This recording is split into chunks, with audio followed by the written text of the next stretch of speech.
vai trazer toda a bênção do Eterno para a nossa vida, para a sua vida.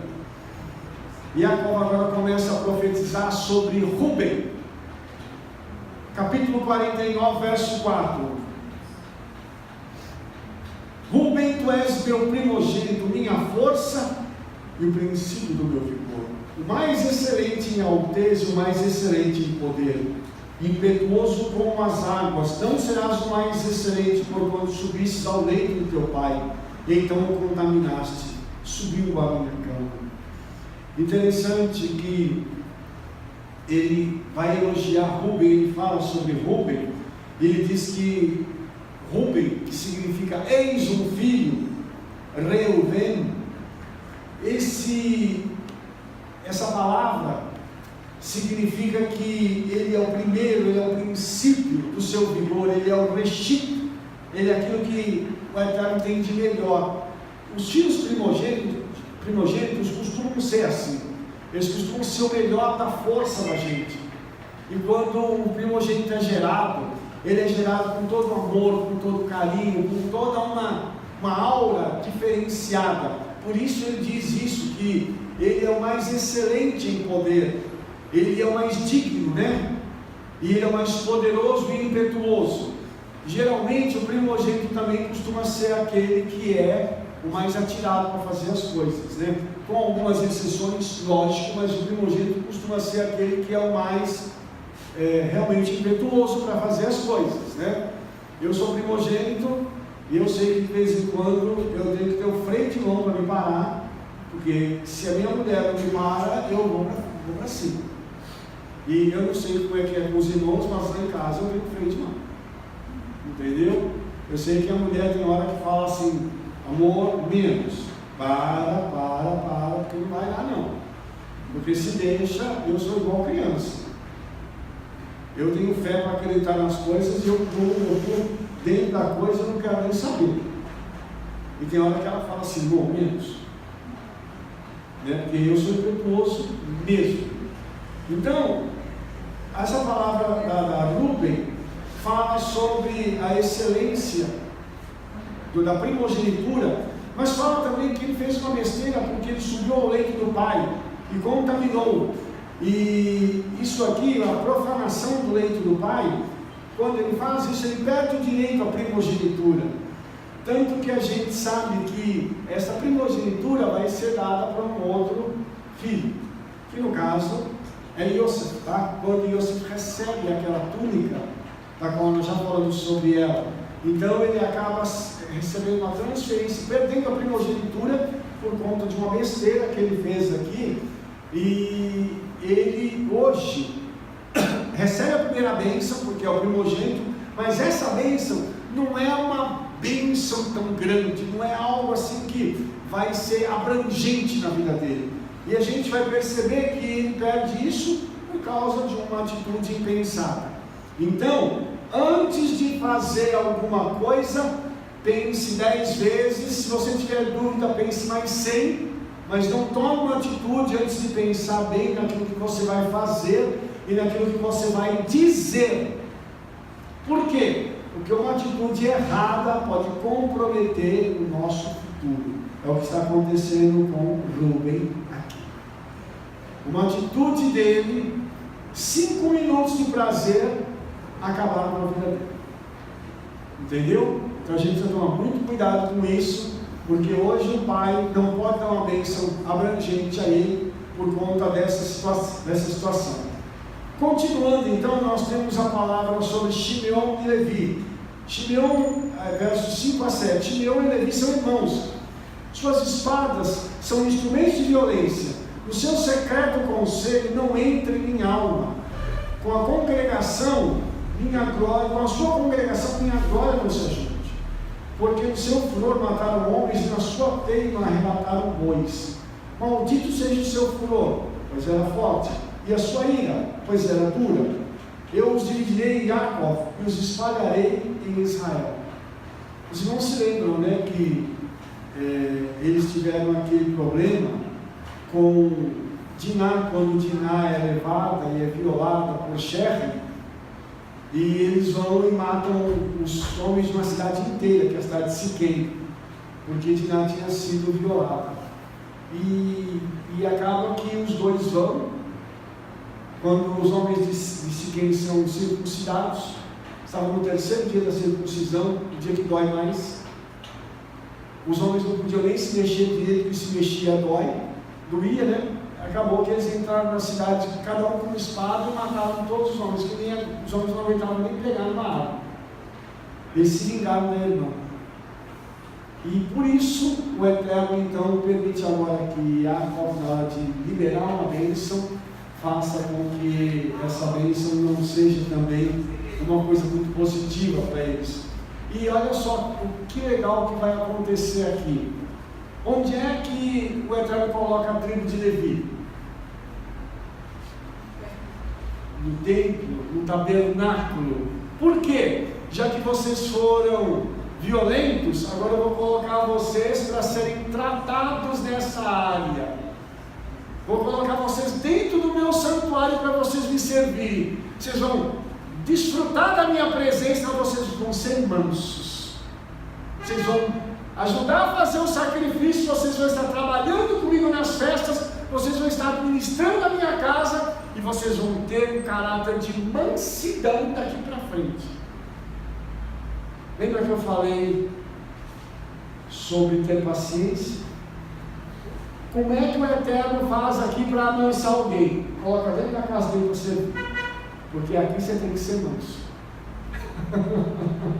Ser muito bravo, o Eterno vai te colocar na obra, então, para você poder participar da obra dele. Você fica mansinho, ou então mansinha, né, minha irmã?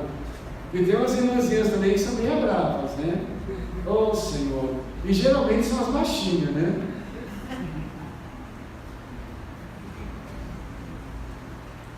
Amém, queridos? Meu pai, as baixinhas não gostaram do que eu falei. E vamos então caminhar um pouquinho mais. Isso. Vamos para o 8 agora. Já em relação a Yehudá, agora nós temos uma outra perspectiva, tá? Vamos lá, então vamos ver que bênção é essa que está sendo dada para Yehudá. Yehudá, a ti te louvarão os teus irmãos, a tua mão será sobre o pescoço de teus inimigos, os filhos de teu pai a ti se inclinarão. Yehudá é um leãozinho, da presa subiste, filho meu, encurva-se e deita-se como um leão velho, quem o despertará? O cetro não se arredará de Yehudá, nem o legislador dentre os seus pés, até que venha Shiló, e a ele se congregarão os povos. Ele amarrará o seu jumento em uma vide, e o filho da sua jumenta a serva mais excelente. Ele lavará a sua roupa no vinho, e a sua capa em sangue de uvas. Os olhos serão vermelhos de vinho, e os dentes brancos de leite. Então, essa profecia aqui é toda para Yeshua. Entendi? Aí eu vou mostrar para vocês agora o que vai acontecer aqui. Primeiro, a palavra Yehudá significa louvor. Então, olha só que interessante. Que tribo que é essa? É a tribo dos reis, mas é a tribo do louvor. É a tribo que confessa, que dá graças, que louva o nome do Eterno. E uma coisa interessante aqui é que Jacó fala que a ele, Yehudá, os irmãos o louvariam. Como assim? Como é que os irmãos vão louvar uma tribo? Como é que os irmãos vão dar graças a uma tribo? Então, essa profecia se encaixa em Yeshua, porque quando está falando de Yehudá, está falando do descendente de Yehudá, que é Yeshua. E uma coisa muito interessante também é que hoje as nações, os reinos, os povos, eles louvam a Yeshua, que é conhecido também como o leão da tribo de Judá, que vai se encaixar no restante da profecia. Judá é leãozinho, mas eu vou chegar lá, tá? A ti te louvarão os seus irmãos, a tua mão será sobre o pescoço dos teus inimigos. Olha só que interessante. Então, um descendente da tribo de Judá colocaria a mão sobre o pescoço dos inimigos. Foi o que o Senhor fez com o adversário, com Satanás. O que ele fez? Ele vence o adversário, segundo Kéfas, segundo Pedro, ele vai até as regiões inferiores da terra para poder resgatar o direito que ele tinha, as chaves da morte e do inferno, a autoridade sobre a morte e sobre o inferno. Então você imagina que ali, ele subjugando o inimigo, ele traz para si de volta a autoridade que Adão havia perdido. E nisso, ele acaba então subjugando o adversário e também os seus demônios. Por isso, nós não precisamos ser oprimidos por ninguém. Por quê? Porque Yeshua tem todo o poder, ele subjugou não só ao próprio adversário, como a todos os demônios que estão debaixo da autoridade dele. Então, você não precisa ser oprimido. Quando você estiver sentindo qualquer opressão, você fala: Yeshua, o Senhor venceu o adversário, o Senhor venceu essa capetada toda aí. Por favor, mete o pé neles para mim, que eu não quero ser oprimido, não. Amém, querido? Por quê? Porque é o que diz o texto: a tua mão será sobre o pescoço dos teus inimigos. Hoje, os nossos inimigos, eles são espirituais. E a gente percebe isso, irmãos, até no nosso dia a dia. Pessoas que são da nossa família, pessoas que nos amam, algumas vezes elas se levantam contra nós do nada. E por que a pessoa faz isso? Aí você vai perceber que isso tem um fundo espiritual. Por isso a gente precisa entender essa profecia, precisa entender que a essa tribo, ao descendente dessa tribo de Judá, foi dado a ele a autoridade para ele subjugar os inimigos. E ele diz assim: os filhos de teu pai a ti se inclinarão. É uma outra coisa muito interessante, porque durante o ministério de Yeshua, várias vezes, pessoas se inclinaram diante de Yeshua, e para um judeu isso é proibido. Não se pode se inclinar diante de outro homem de forma alguma. Mas quando eles se inclinavam diante de Yeshua, eles tinham consciência de que aquele não era um homem comum, aquele era o ungido do Eterno, o Mashiach. Então hoje, quando nós nos inclinamos diante de Yeshua, quando pessoas do mundo inteiro se inclinam diante de Yeshua, está se cumprindo a profecia que foi dada por Yaakov a Yehudá. Há quanto tempo foi dada essa profecia? Uns 3.000 anos, um pouco mais, e ela está se cumprindo hoje. Essa é uma categoria de profecias que ainda está em andamento. Entende? Então aqui a gente está vendo que o descendente da tribo de Judá está recebendo o louvor e a glória que ele precisa. E ele continua: e Judá é um leãozinho, da presa subiste, filho meu, e curva-se e deita-se como um leão velho. Quem o despertará? Isso aqui também é uma coisa muito interessante, porque ele mostra dois estágios do leão, né? Ele mostra ele como um leãozinho, e depois ele mostra ele já como um leão velho, e diz assim: quem vai se levantar diante dele? Quem vai perturbar esse leão?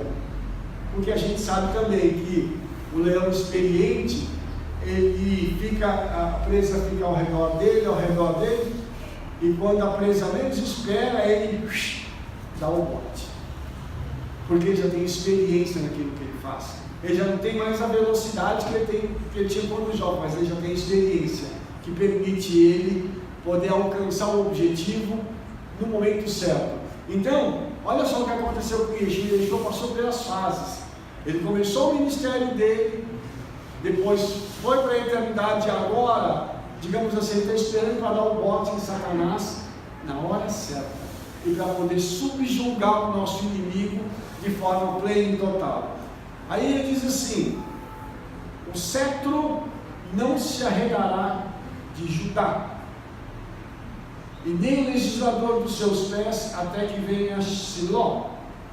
Olha que interessante isso aqui, irmãos. A palavra cetro, Shebet, significa a vara, o bordão, o cetro e a tribo.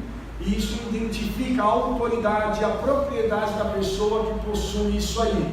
E ele diz que essa autoridade ficaria com Judá até que viesse Shiló, né? O legislador.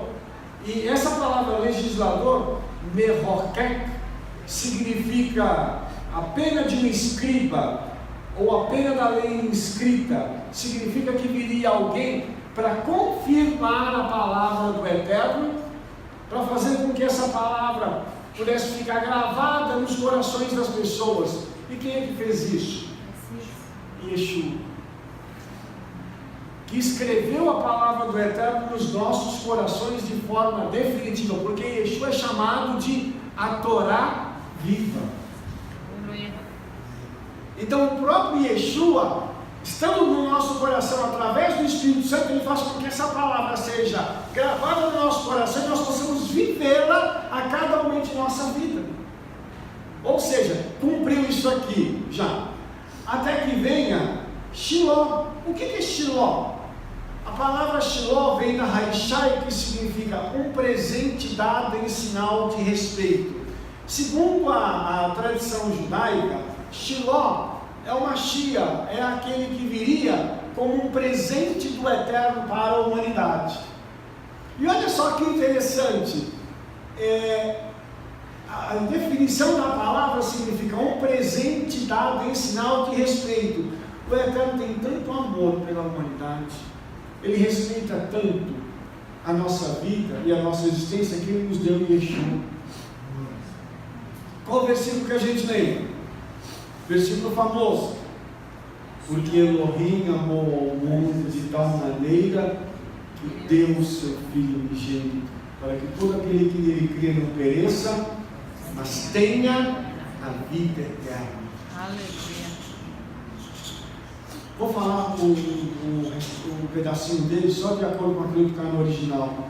Porque Elohim amou a eternidade de tal maneira que deu o seu Filho unigênito. Não é mundo lá a palavra é olam, que significa eternidade. O que significa essa palavra? Como assim o Eterno amou a eternidade? Você sabe que dentro de mim e de você tem uma fagulha do Todo-Poderoso. Você sabe disso, né? Todo mundo sabe. Tá? Na tradição judaica diz que uma fagulha do Todo-Poderoso tem em cada pessoa que nasce no planeta Terra.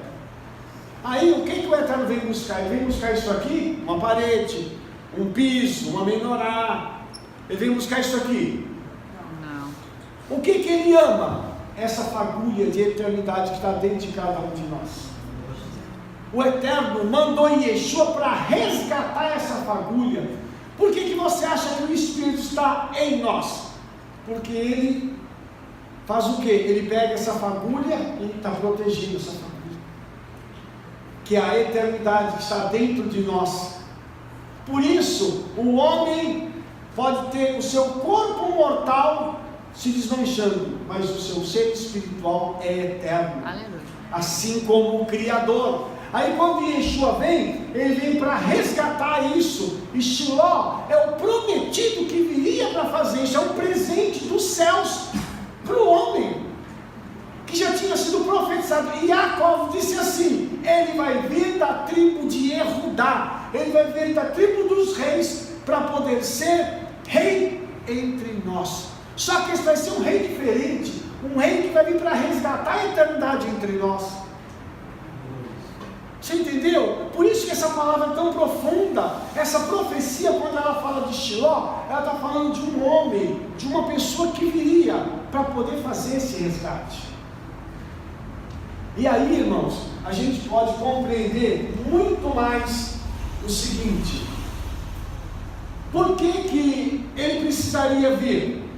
Porque ele iria colocar fim ao exílio. O exílio que o homem estava era a morte estar dominando sobre ele sem que houvesse qualquer solução para ela. Mas Shaul diz que Yeshua destruiu o império da morte. Ou seja, a morte que era algo insolúvel, a partir de Yeshua passa a ser um problema que é resolvível. Ou seja, agora nós não precisamos mais temer a morte, nós podemos então, através da nossa vida com Yeshua, crer que Ele vai nos dar a vida eterna e que nós seremos então resgatados por Ele. Porque como o versículo que eu citei para os irmãos, diz que nós temos a vida eterna, não que nós teremos. A vida eterna já está em nós hoje,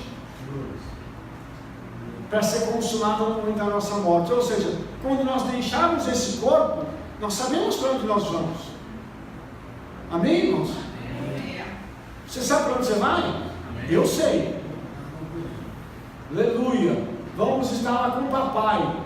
Vamos ser reunidos aos milhões e milhões e milhões de servos e servas do Eterno que já estão esperando por nós.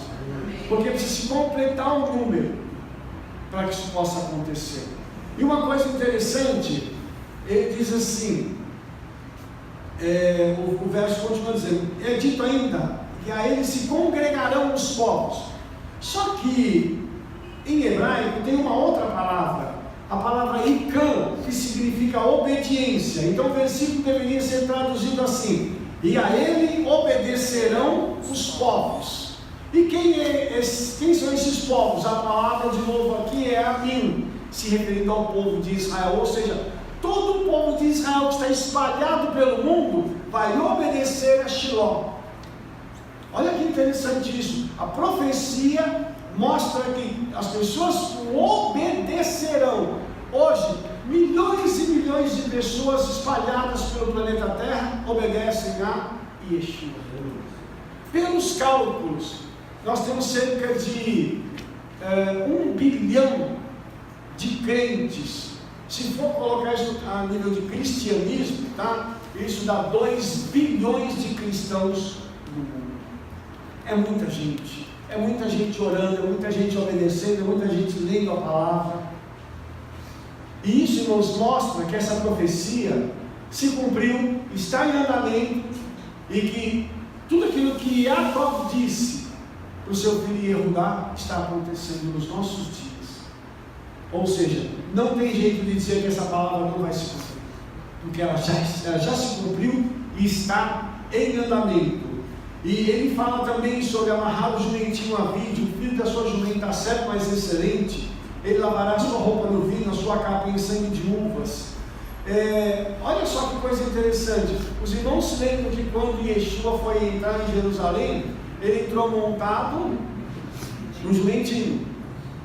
E é interessante que ele entra e todos colocam as suas vestes e ramos de árvores frondosas diante dele e gritam: bendito aquele que vem em nome do Senhor. É muito tremendo isso, irmãos. E ele lavou a sua roupa no vinho, ou seja, no seu próprio sangue. As suas vestes ficaram salpicadas de sangue. E isso tudo se cumpriu na pessoa de Yeshua. Isso aqui não é figurado, irmão, isso aqui é literal. Isso aconteceu com Yeshua. E é algo tão tremendo que eu fico imaginando Jacob vendo a cena, porque ele estava vendo isso, abrindo a boca e profetizando. Como foi algo intenso para a vida daquele homem. Como ele conseguiu vislumbrar aquilo, ele foi impactado por aquela profecia e foi liberando a profecia, vivenciando a profecia e sabendo que tudo aquilo se cumprir no futuro. Tem alguma pergunta, irmãos?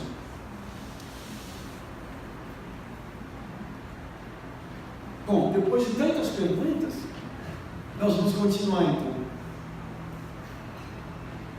Então você consegue vislumbrar, você consegue compreender como essa profecia foi abrangente? A profecia para Yehudá, como ela atingiu em cheio a pessoa de Yeshua, porque na realidade eu não estava profetizando para uma tribo, eu estava profetizando para uma pessoa que viria de uma tribo.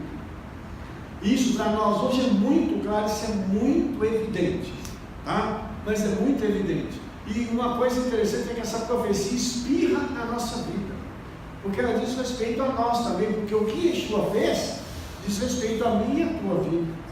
Ou seja, não tem como desvincular a profecia de Yeshua e a profecia dos nossos dias, de cada um de nós nesse dia aqui. Amém? Gênesis 49, 13. Zebulon habitará no porto dos mares e será como o porto dos navios, e o seu termo será para Sidom. Essa profecia na antiguidade ela nunca se cumpriu, porque ela precisava que a nação de Israel fosse estabelecida na terra, para que então a tribo de Zebulon ficasse no litoral e a tribo de Zebulon fosse tomada então como os mercadores de Israel. Eles viajavam para o exterior para poder comprar e vender. E uma coisa interessante, que tudo aquilo que Jacob disse sobre Zebulon acabou se cumprindo, porque eles viraram os comerciantes que faziam a parte de trading, né? Ou seja, comércio exterior em Israel. Então isso mostra também uma outra coisa muito interessante, que o judeu, ele gosta muito de fazer essa parte comercial, né? Como diria, né, aquele comerciante, fazemos qualquer negócio, né? Então o judeu gosta muito de fazer negócio, e bons negócios, inclusive com o exterior. E aí essa profecia demonstra que Israel tem essa vocação de fazer comércio com todo mundo. Isso a gente sabe que hoje é um fato consumado, de que o judeu ele faz negócios com todo o mundo.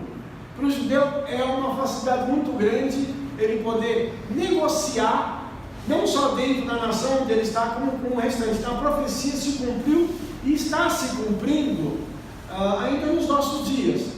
Por que eu estou dizendo isso toda hora, irmão? Para você poder ter noção de que a profecia, ela não se cumpre só uma vez, ela tem múltiplos cumprimentos. E muitas vezes a profecia ela é dada no momento e ela continua em andamento durante bastante tempo, tá? Agora, Israel vai dirigir-se a Issacar, nos versos 14 e 15. Issacar é um jumento de fortes ossos, deitado entre dois favos. E viu ele que o descanso era bom e que a terra era deliciosa, e abaixou o seu ombro para acarretar, e serviu debaixo do tributo. A palavra Issacar significa galardão, tá?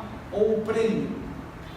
E quanto a essa tribo, essa profecia cumpriu porque eles habitavam entre a tribo de Aser e de Manassés, e ali eles descansaram da sua labuta. A terra onde eles habitam ainda hoje é extremamente fértil, porque ela é o norte de Israel e tem um clima muito agradável. O clima do norte de Israel é muito parecido com o nosso aqui no Brasil, tá?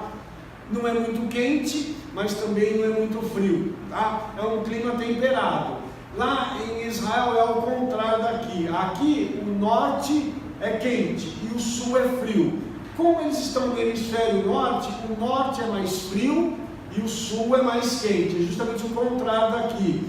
Então quando nós formos para Israel, você vai perceber o seguinte: lá na região do Mar da Galileia, que é essa região da qual nós estamos falando aqui, é bem parecida com a nossa região, tem muita plantação, tem muito lugar bonito para se visitar, o clima é bem gostoso. Agora quando nós formos para o sul, lá para a região do Mar Morto, vocês vão perceber que lá é bem seco e um deserto bravo. Ou seja, Israel também é uma terra de contrastes. Aí você pergunta assim, mas como que eles conseguiram fazer tanto com uma terra desse jeito? Você chega em Israel hoje, você vê que o deserto, eles estão plantando no deserto, e conforme Isaías profetizou, o deserto está florescendo ainda hoje, tá? Ao contrário do que acontece no Nordeste brasileiro, lá o deserto é extremamente produtivo por causa da profecia. E uma outra coisa bem interessante é que você olha para o deserto e você fala assim, como que eles conseguem fazer isso? Por que eu estou dizendo isso, irmãos? Porque o mesmo deserto que tem em Israel tem no Egito, tem a fronteira entre Israel e Egito. Quando você está no Egito, tem duas coisas que você encontra lá, pedra e areia, ou se você quiser, areia e pedra, fica à vontade do cliente, tá? E quando você vai para o lado de Israel, você vê que tem a mesma pedra e areia, mas tem plantações, infinitas plantações. Aí você vai achar melancia, você vai achar melão, você acha laranja, tâmara, você acha aquele monte de coisa, e você pergunta assim, por que do lado do Egito não dá e do lado de Israel dá? Porque a bênção não está no Egito, está em Israel. Muito bem, então a terra abençoada dá, ainda que ela seja um deserto, o Eterno faz ela florescer. O que eu quero dizer agora com isso para você? Que ainda que a sua vida esteja um deserto, Ele vai fazer a sua vida florescer. Obrigado, irmão, que o Eterno abençoe em nome de Yeshua. Recebo o mesmo galardão que eu vou receber aqui por essa aula.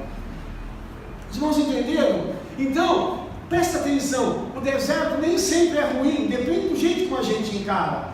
Só para você ter uma ideia, no Mar Morto, o próprio nome diz o que ele é. É um mar morto. A salinidade dele é 7 vezes maior do que no mar comum. E lá, todo mundo chegava lá e dizia assim: esse lugar aqui não presta para nada, esse lugar aqui é horrível.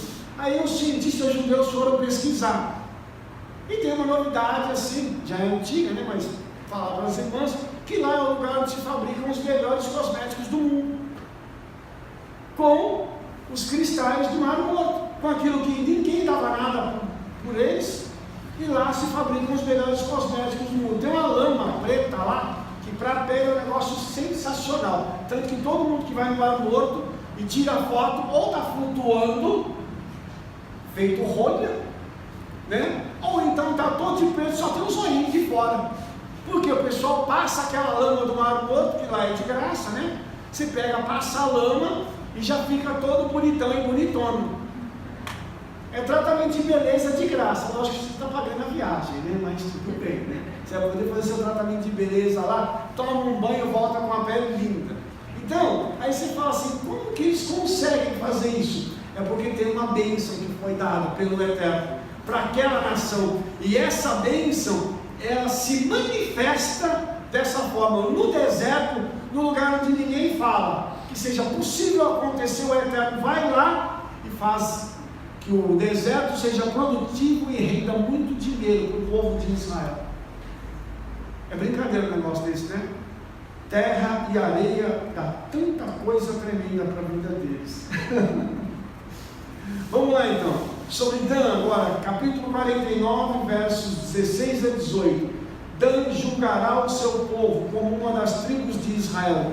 Dan será serpente junto ao caminho, uma víbora junto à vereda, que morde os calcanhares do cavalo e faz cair o seu cavaleiro por detrás. A tua salvação espero, ó Eterno. O que esses dois versículos têm de importante? Primeiro ele fala de Dan, que significa juiz. Então a tribo de Dan é a tribo que seria escolhida pelo Eterno para julgar Israel. Então isso significa que eles seriam profundos conhecedores da Torá. Isso significa que eles teriam as interpretações corretas para poder dar, e na hora que houvesse qualquer problema na nação, eles seriam os escolhidos para poder julgar as questões relativas ao povo de Israel. Uma outra coisa interessante é que Dan é comparada a uma víbora, e essa palavra víbora em hebraico, shefifon, ela só ocorre nessa passagem, só aqui que ela ocorre na escritura. E ela costuma ser uma víbora preta e vermelha que vive na Terra Santa, e ela é altamente venenosa. E segundo a tradição judaica, o seu nome vem do ruído que ela faz nas escamas quando ela está andando. Então, ela é uma cobra que fica escondida na areia. E quando a presa vem, ela sai da areia e mata. E aí a gente percebe o seguinte: Dan teria essa prerrogativa. Eles só entrariam em ação para resolver uma questão.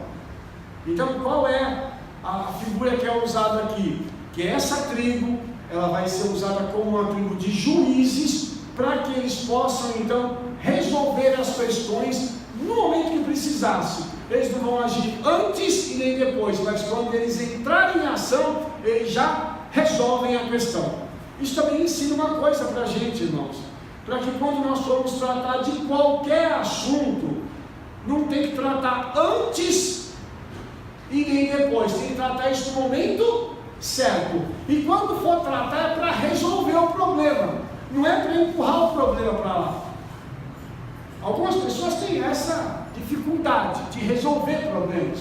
Nós precisamos administrar a coisa de tal forma que nós possamos resolver as coisas sem prolixidade, sem ficar, eu vou ver isso aqui depois, eu vou fazer isso aqui amanhã, porque tem um demônio por trás disso, você sabe, né? Tem um demônio que empurra as coisas para depois, diz assim, não, deixa para depois, agora não, eu estou cansado, eu estou com sono, não vou resolver agora. Dan nos ensina a resolver as coisas quando precisam serem resolvidas. E outra coisa, ensina a gente a ser direto para resolver. Porque na hora do juiz resolver qualquer questão, ele pega os fatos, analisa os fatos e dá uma sentença. Para resolver, tem que ter então o quê? Tem que ter fatos, ok? E a gente precisa analisar os fatos e chegar a uma conclusão, ou seja, eu não tenho que ficar rodeando para falar as coisas. Pego os fatos e resolvo. Está claro isso, irmãos? Isso ensina a gente a ter uma vida muito mais tranquila. Por quê? Porque você não vai precisar ficar enchendo linguiça para ninguém. Vamos ser diretos. Vamos falar as coisas que nós temos que falar, sem meias palavras. Porque eu queria falar com o fulano, mas eu tenho medo de dizer isso aqui para ele, eu tenho medo de dizer isso aqui para ela, porque se eu disser ela vai se magoar. Como assim? A gente precisa falar as coisas do jeito que as coisas são.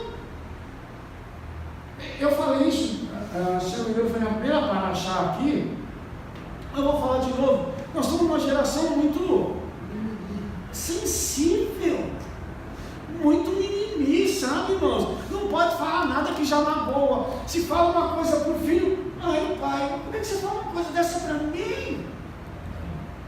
Como assim? Você vai falar com o irmão, nossa, palavra dura, como assim? A gente tem que falar a verdade. Tem que ser assim. A gente tem que ser direto para começar, sem ser grosso. Eu não estou falando de ser grosso, irmãos. Eu estou falando da gente pegar e falar o que tem que ser falado e a pessoa poder chegar e entender o que nós estamos falando. Porque você fala uma coisa, a pessoa entende outra. Você fala de tomada, ela entende nariz e porco. Misericórdia, a comparação é horrível, né? Nem caché porco sai. Mas você está entendendo? Você está falando de uma coisa, a pessoa está entendendo outra completamente diferente. Aí ela vai falar para você, mas eu entendi isso. Como assim entendeu? Eu não estou sendo claro para me comunicar, então nós precisamos ser claros naquilo que vamos falar. A tarefa do juiz é analisar claramente os fatos e dar uma sentença clara. Os irmãos entenderam isso? Sempre usando de palavras que as pessoas possam compreender. Alguma pergunta? Você entendeu isso? Não precisa desenhar. Maravilha. Aqui tem uma coisa nesse verso que é muito tremenda, que é o final dele. O verso final diz assim, o 18: a tua salvação espero, ó Eterno. A palavra salvação aí, sabe qual é? Yeshua. É a primeira vez que aparece o nome de Yeshua na Torá.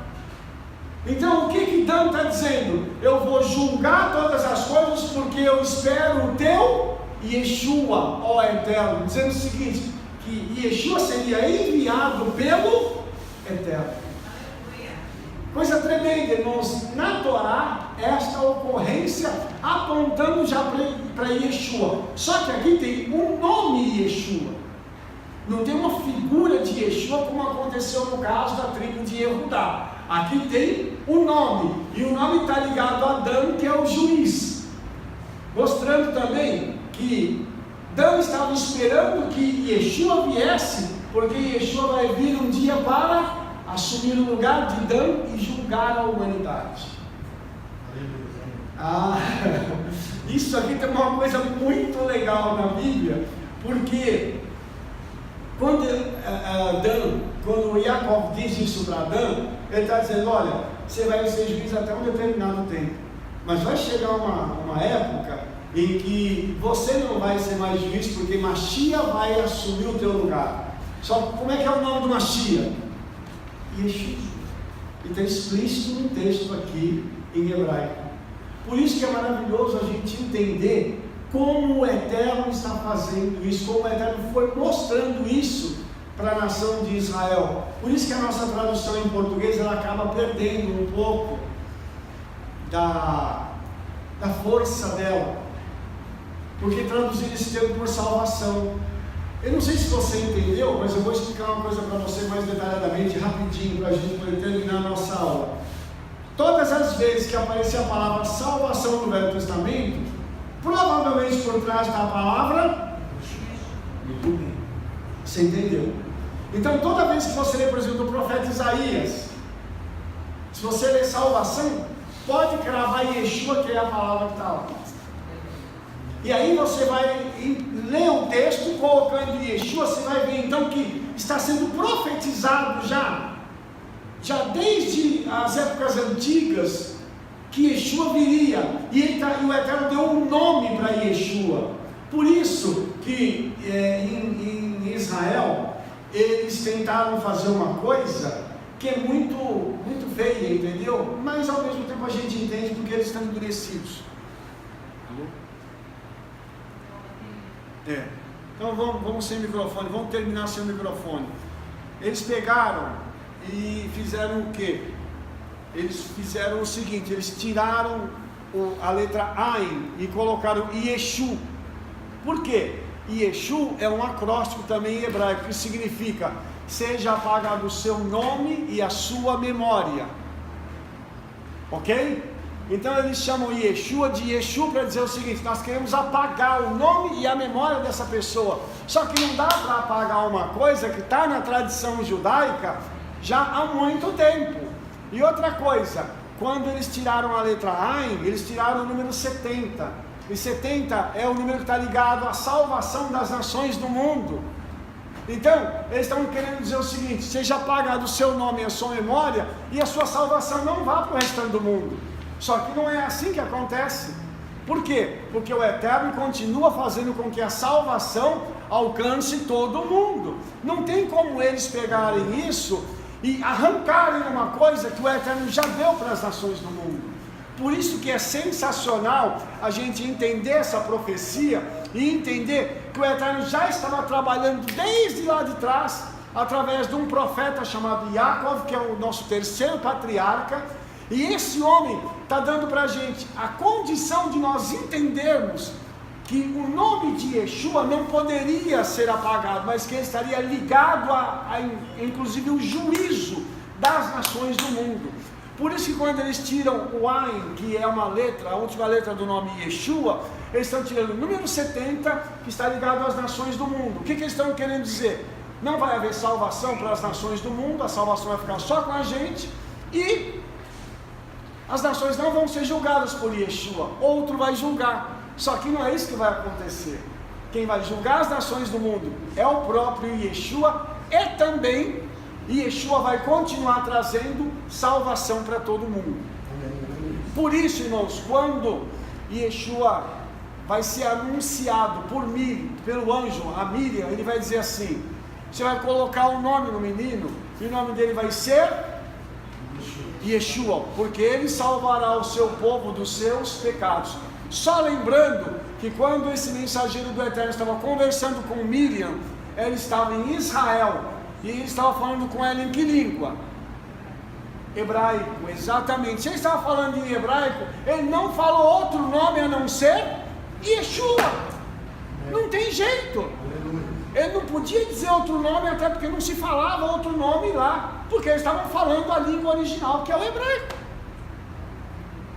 Você entendeu? Então quer dizer, o que está acontecendo aqui na profecia que Yaakov está dando para Adão, vai se cumprir lá na frente com Miriam. Por quê? Porque aquele mensageiro celestial vai vir e falar em hebraico com ela e dizer que o nome do menino será Yeshua. Entendeu? E o mensageiro diz: e ele salvará o seu povo dos seus pecados. E a palavra lá, povo, é se dirigindo ao povo de Israel. Ou seja, ele ia trazer para Israel a libertação definitiva dos pecados. o que está profetizado também em Isaías 53. Então, se você pega e começa a conectar a profecia, você vê que não tem como fugir da pessoa de Yeshua. E aqui, a profecia que está sendo dada a Adão, é essa profecia que conecta a gente a essa figura tão maravilhosa que é Yeshua, o Messias da casa de Israel e também o nosso Messias. O texto que nós pregamos ontem aqui de 1 Pedro 1, de 1 a 9, ele também nos mostra essa conexão que existe entre as tribos dispersas e a casa de Israel. Quando o Pedro ele escreve, ele fala dessas tribos que estão dispersas por todos os locais do Império Romano. E aí tem uma coisa também interessante, porque ali a gente percebe que Efraim já está disperso e que Pedro, quando se dirige a eles, se dirige como judeus que estão dispersos fora da nação de Israel e que já conhecem Yeshua e que precisam manter a sua fé em Yeshua. Ou seja, qual é o final dessa história que nós vamos ter que encerrar agora? É que a fé em Yeshua, ela não foi dada somente ao povo de Israel, mas a todos aqueles judeus que estavam dispersos por todo o mundo, conforme havia sido profetizado a Abraham, depois ao próprio Jacob, e esses judeus precisavam se manter firmes, crendo em Yeshua, porque quando lá em Atos 2 houve o derramar do Espírito, e eles foram dispersos, eles foram para as nações onde eles estavam, a salvação através de Yeshua foi dada a eles, e naquele momento não só a salvação, mas a unção do Espírito. Então todos aqueles que ali estavam levaram consigo a palavra acerca de Yeshua, mas levaram consigo a unção do Espírito também, e isso foi se propagando pelo Império Romano, ou seja, Roma estava sendo invadida pelo Espírito Santo com a boa nova, e Yeshua veio e vai retornar para buscar o seu povo. Aleluia. Alguma pergunta, irmãos? Nós vamos então terminar a nossa porção da Torá agora, e eu quero agradecer ao Eterno por estarmos aqui juntos mais esta manhã. Espero que na próxima nós possamos estar juntos de novo, tá? No próximo Shabat, quero ver você aqui, e também você que está nos assistindo aí pelas redes sociais, espero ver você aqui ao vivo e a cores, estudando a Torá conosco em nome de Yeshua. Amém? Fique de pé, nós estaremos orando agora em nome de Yeshua, agradecendo ao Todo-Poderoso por este Shabat maravilhoso. Pai, em nome de Yeshua, nós queremos agora te agradecer, queremos te pedir que o Senhor possa continuar derramando da tua doce presença e da tua unção sobre as nossas vidas. Nós te pedimos agora, Senhor, que o Senhor possa nos despedir em paz da tua presença. Nós abençoamos os teus filhos agora com as palavras que estão escritas na Torá, dizendo: Yevarerecha Adonai veishmerecha, Yair Adonai panavelecha vihonecha, Isa Adonai panavelecha, veyasem lecha shalom, B'Shem Yeshua Mashiach, amém, amém. Que o Senhor te abençoe e te guarde, que o Senhor faça resplandecer o seu rosto sobre ti e tenha misericórdia de ti. Que o Senhor sobre ti levante o seu rosto e te dê a paz, em nome de Yeshua Mashiach. E também com as palavras que estão escritas na Brit Hadashah, dizendo: Hesed Hadon Yeshua Mashiach, Ve'avat HaElohim, Ve'hitabrut Be'ruach HaKodesh Kulchem. Que a graça do Senhor Yeshua Messias, o amor do Eterno nosso Pai e as doces consolações do Espírito Santo sejam sobre todos nós, hoje e para todos sempre. Amém. Amém. Shabbat Shalom, Toda Rabá. Que o Todo-Poderoso abençoe sua vida em nome de Yeshua Mashiach.